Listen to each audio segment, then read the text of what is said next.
Am I going to be able to see anything? And you're live now.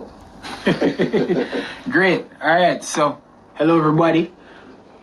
As we so I'm Raul Pinnock from Burrito Investments. I mean, I think you guys know me well, right? Manager Investor Relations here, and as promised, we're gonna get into our Ask and Analyst session. It's been interesting times, and I see that a lot of people have a lot of questions. But before we do that, we just want to just acknowledge that Jamaica is in a bona fide public health emergency, and we encourage everybody to comply with the guidance given by the authorities in terms of, curtailing or large gatherings and going out in public.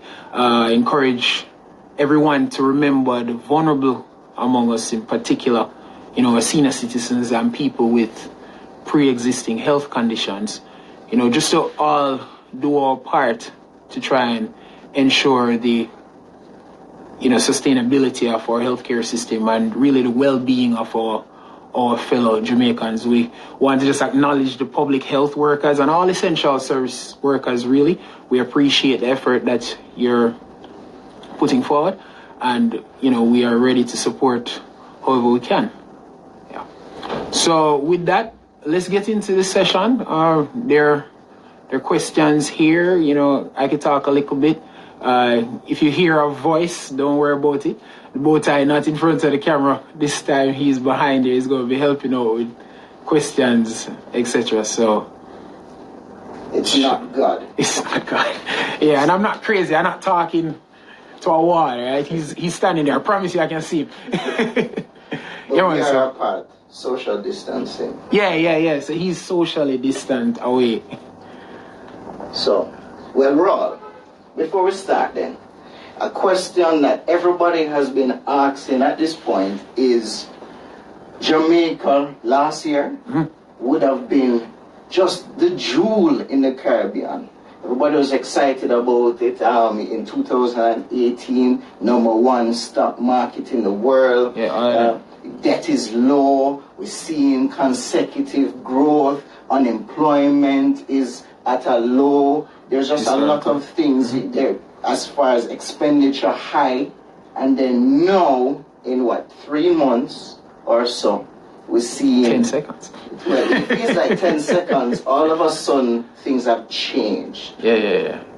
Like what's happening? I mean, I think we know Corona, COVID-19. Yeah. But just fill out all of that. Has that changed what Jamaica was? Largely, fundamentally, no, but financial climates and markets are dynamic things. So, these markets are cyclical, right? Exuberance, and there are waves of, less excitement and concern and uncertainty. And you said it before. So when you're talking about, the fiscal consolidation that we've seen and how the debt is down, this is exactly why we try to do that. We try to be prudent because there are unforeseen events that can really have major, outsized impacts. So the fact that we are in a better fiscal position has enabled the government to respond probably more robustly than it would otherwise have been able to in terms of battling this COVID outbreak, right? So, that's one point. Obviously, there's been velocity that's come out of the market because we have we have an emergency and we are responding to that, and the economy inevitably will slow because of all the orders and etc. that have been issued. But at the same time, we know why, right? So we're very clear on why things are slowing. But there's nothing more important than public health, really. So we just have to comply and see things slow down. But as far as fundamentally, if we're looking at Jamaica, as of right now, I don't think things have irreversibly changed. And I mean, we have to consider and remember that we do have a small open economy, so we will depend a lot on what happens overseas. Right? Air travel coming to a standstill and cruises coming to almost a dead stop. That is inevitably going to have a negative effect on us. Right. But as of right now, I think the policymakers are doing the best they can. They're responding, and I think global policymakers have been very aggressive, particularly the Federal Reserve, and by extension, I would expect the multilaterals to be willing and able to support where it might become necessary. Okay, that's good. That's good. So a question. I have a question here from Dr. Worthy. Thanks for your question there, the Dr. Worthy, where he's saying, you know, what would you say to those who don't want to invest in this time of COVID and just they see this as a recession? They are saying, listen, right now I should do nothing. Well, what would you say to those? All right, so, you know, it depends on what we're talking about, right? No, it's a multi-layered answer because when you think about Jamaica, our markets have actually been relatively robust when compared to what we've seen overseas. So that's a point to keep in mind. We have serious uncertainty. We really don't know how things will develop. I personally have not seen fear like this in the market globally and just generally from participants in quite some time.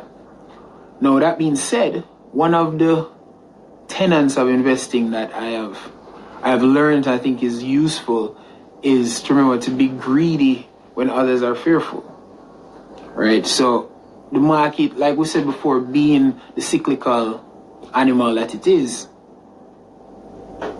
you have to remember to use the market and not let the market use you. So the truth of the matter is, a general position of being, you know, greedy, so to speak, when others are fearful, can be quite profitable in financial markets. But as of right now, on the local front in particular, I'm cautious. I'm probably a holder at best from a generalized position in the local stock market. But I still like the individual picks that I've liked for some time because fundamentally they show good long-term prospects. So we have to have that approach, and we have to remember what kind of posture we need to have. And incidentally, if there's any, I probably repeat this a couple of times, if there's anybody out there that has decided that they want to sell their Transjam, I'm sure Marita can arrange purchase for any Transjam stock.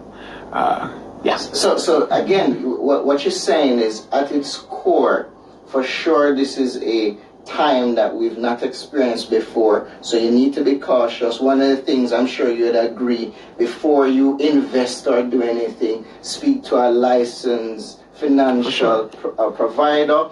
Before you make any sort of decisions. Don't even make decisions based on this live video. Sit and talk with somebody, right? Yeah, and that's an important point. I mean, because one of the values of keeping your own advisors is that they know your particular situation. Right. They know your goals, and you and them ideally would have charted a plan. Right? So if the plan involves a home in the next 10 years, I don't think you should overreact to the current situation.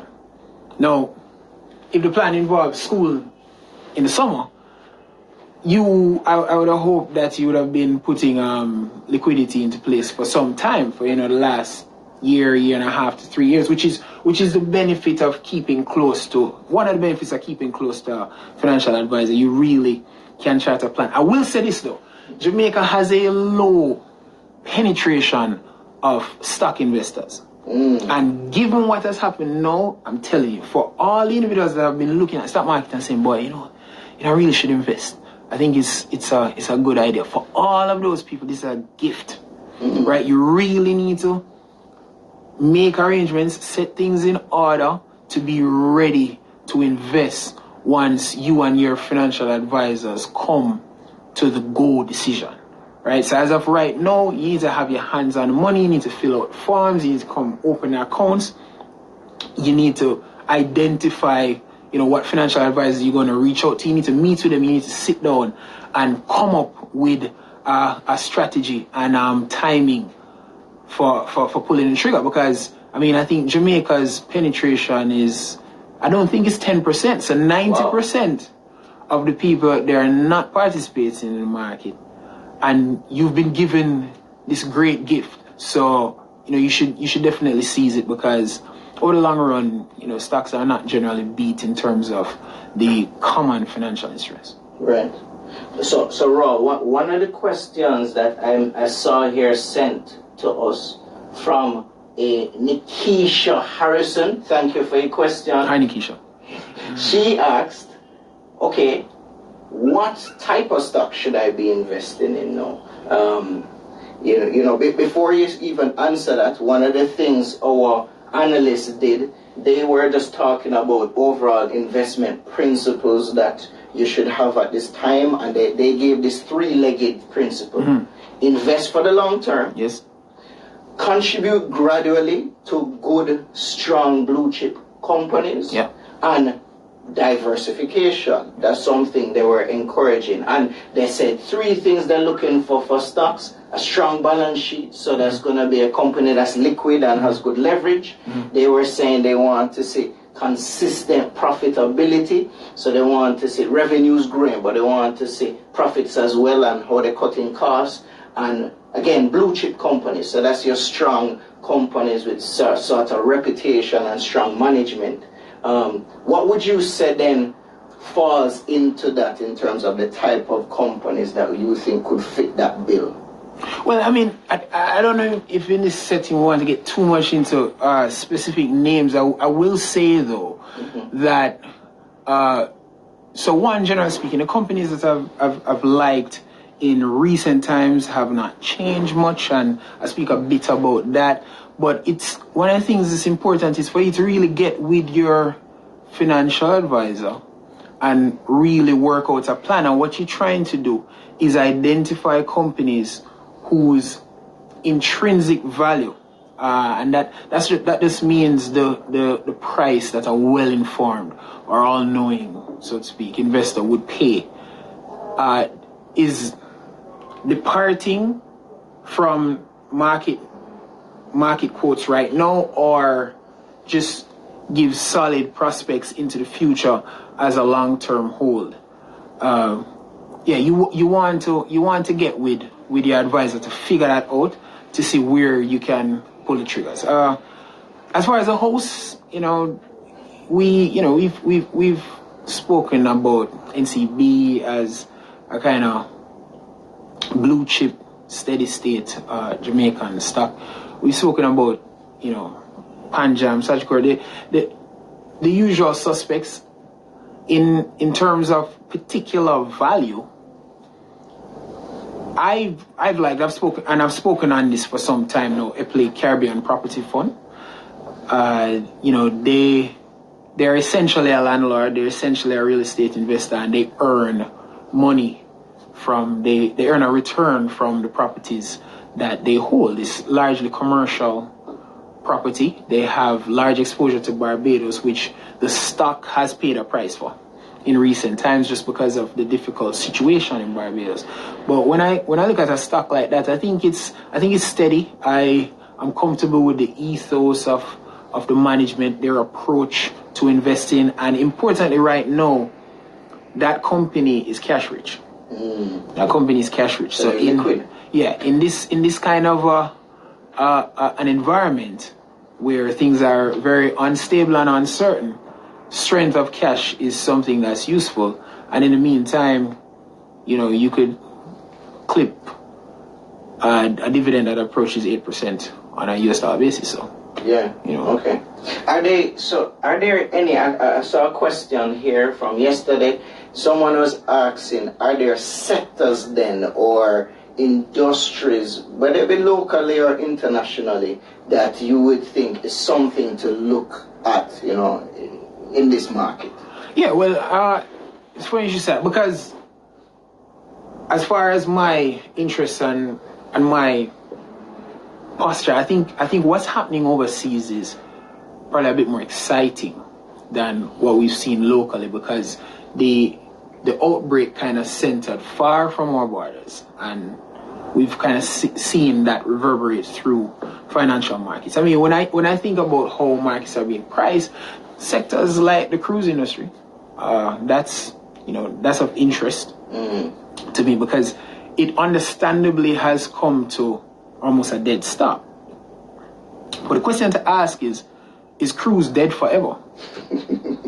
Like, so this is how we need to think in investing.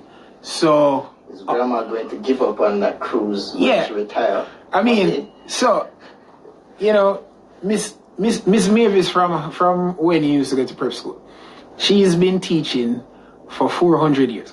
I'm joking, right? But you have individuals that have worked their entire life, yes, right, to get to a point where they can retire, they can travel the world, they can do so in a comfortable setting, i.e. taking a cruise. They've dreamt of taking a cruise for 20 years. Coronavirus is on? No. And we have a very serious problem now. But if by the grace of God we're out of this in a year's time, is that going to change? Is that 20-year desire going to change? Right? And as far as the cruise sector, governments have indicated their willingness to grant support. When you look at financial metrics, there are players that seem like they can survive. Yesterday we saw a report that banking syndicate was making $2.2 billion available to a leading cruise ship operator. So we can think about that. We can think about space like aerospace and ask, like, are we finished with flying for the rest of our lives, right?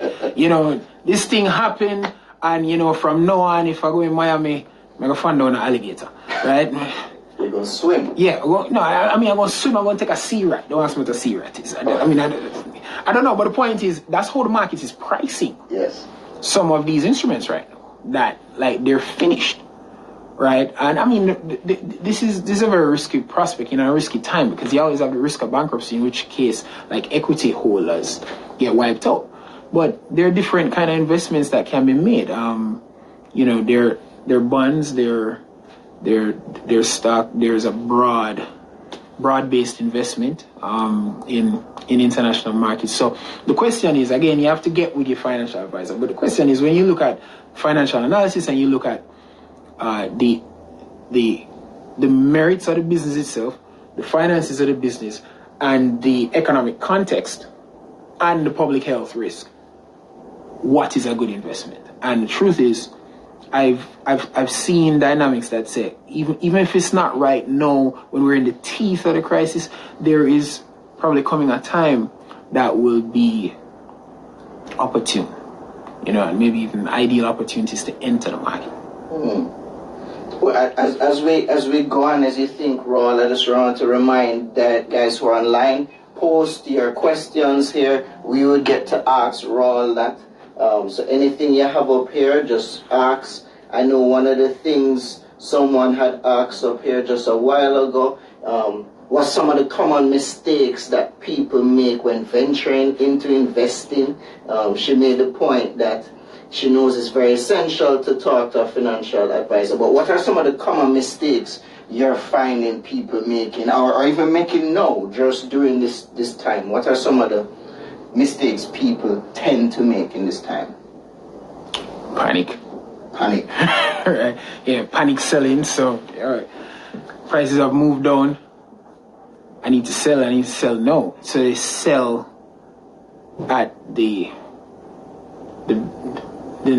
base of the cycle, right? So really, you're supposed to buy low and sell high. What is very common is actually buying high and selling low. So an important general ethos when you in financial markets in general, but stock markets in particular, is don't panic, right?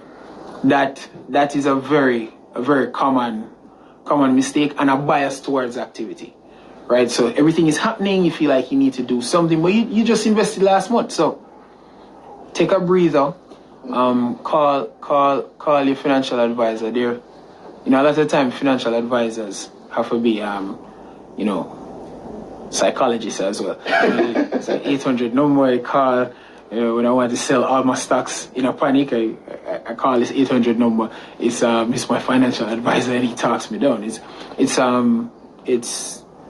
a good idea. I mean, sometimes you need liquidity, sometimes emergencies might come up, but it's generally a bad idea to panic and crystallize losses that you're seeing on your statements.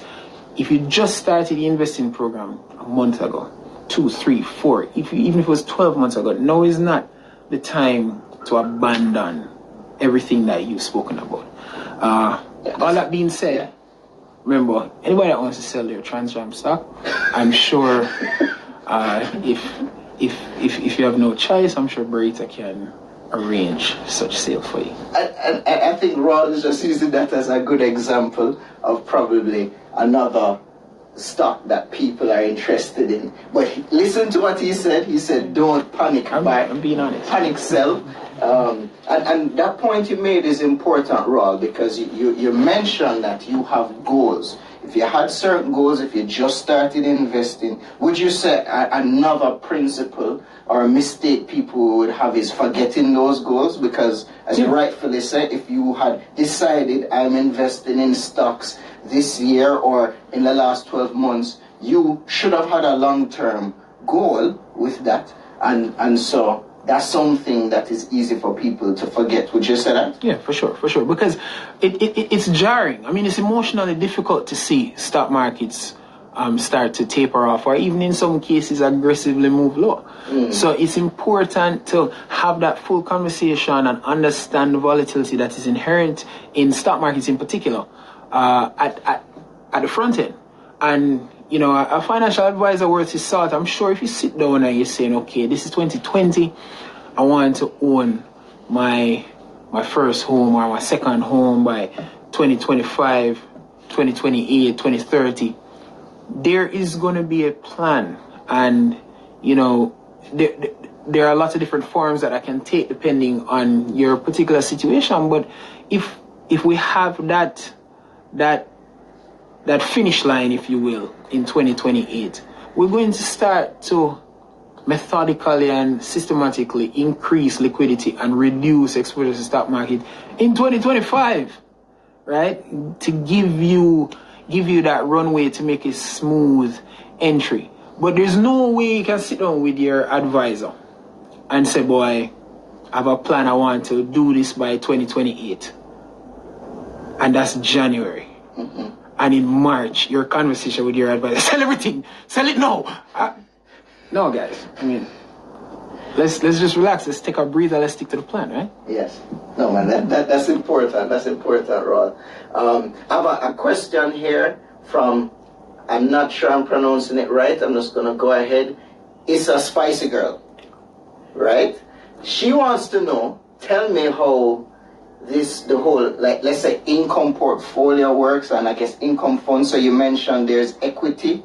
We do have a product called the income portfolio. I guess you could just speak broadly to. Yeah, no, well, generally speaking, so we have a whole suite of products, right? And I guess in particular, you talk about the unit trust products. You can make different investments that are invested in different things. So the capital growth fund is invested in the stock market, by and large, local stock market, and it has that kind of volatility. And then with the volatility, you see where the gains tend to be higher over time in that particular fund. You have the FX growth portfolio that is invested in overseas markets. So same kind of thing. Overseas stocks, overseas volatility, and you have the gain. So something like an income portfolio or a money market fund or FX bond fund, they have what we call fixed income exposure, right? And that, you're investing in an instrument that we call it fixed income because the contract fixes what your rate of return will be over a set time and says when you will get that principal repaid. Now, the income portfolio, money market portfolio, the income portfolio will probably tend to have shorter tenors. The FX bond fund will tend to have a bit longer tenors. Now, if you lend money for longer, then the rate tends to be higher. So you will find that an income portfolio would be towards the lower end of rate of return of any of our unit trust portfolios. However, it also tends to have some of the lowest volatility.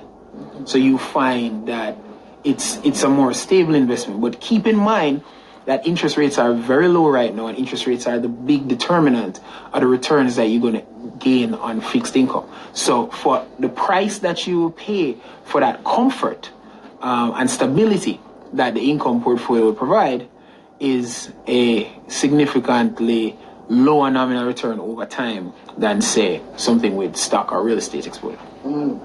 I want to do a shout out. Duke of Riches had a very interesting statement now where he says, you need to think of the stock market like having a sale. Stocks are on discount. I mean, I think that's a helpful thing for people to think through. Not just because there's a discount, by the way, you don't go and buy everything. Yeah. But at the very least, what it means then is if this is a good thing, if this is a strong company or something that you would have wanted to buy, it's at a discount now. It's something you can take a look at, right? Yes, so let's say I'm having a sale. I'm having a everything must go bonanza, 80% off rotten fish.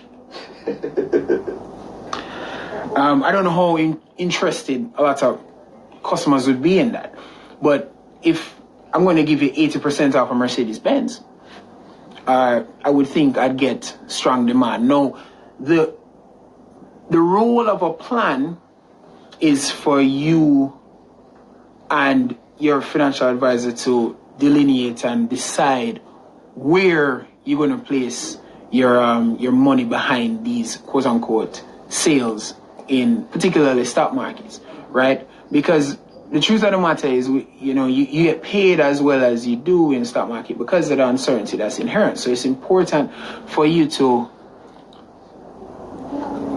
consult with investment professionals, because the other thing is that there's a lot, there are a lot of companies that really, have great plans. They have great plans. They're solid companies. Things could go either way in the long run. Things that happen now.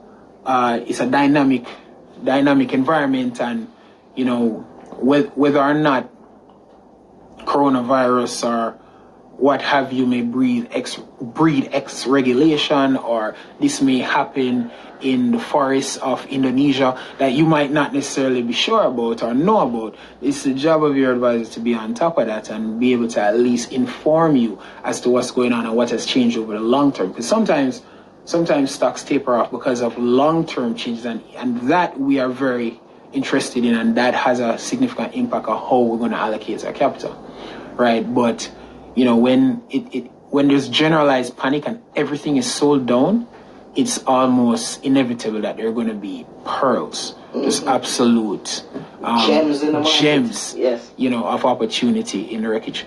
So, Danali_MC, this is her question.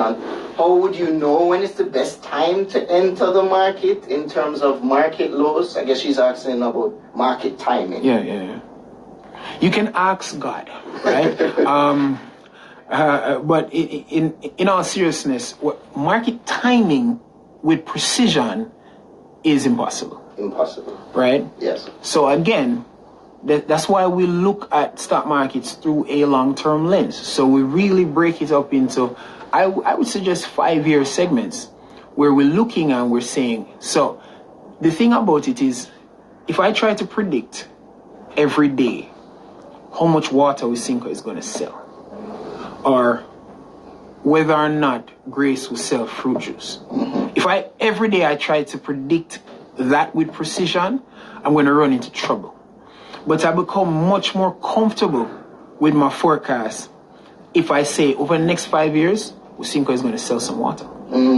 Right? Yeah. So because of that, give yourself room and try and think through, okay, here's what we're going to do. So right now we have, if generalized panic takes hold, we already have worked out with our financial advisors a watch list.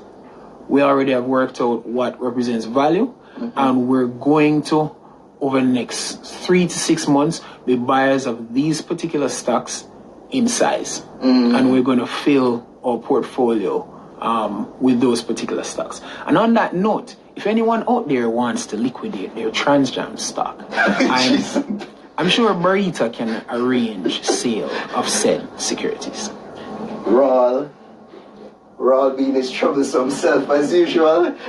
But so here's one, because you're making a very good point, Raul, because you're saying, for example, investment houses like ourselves, we have our watch list and we're looking at certain things and we are making decisions throughout this period to say, okay, let's buy some of this over time. Could you talk to probably the benefit of, for example, funds to help you to that? Because I don't know about, like, certain people just don't have time for that. Yeah, most people. Right.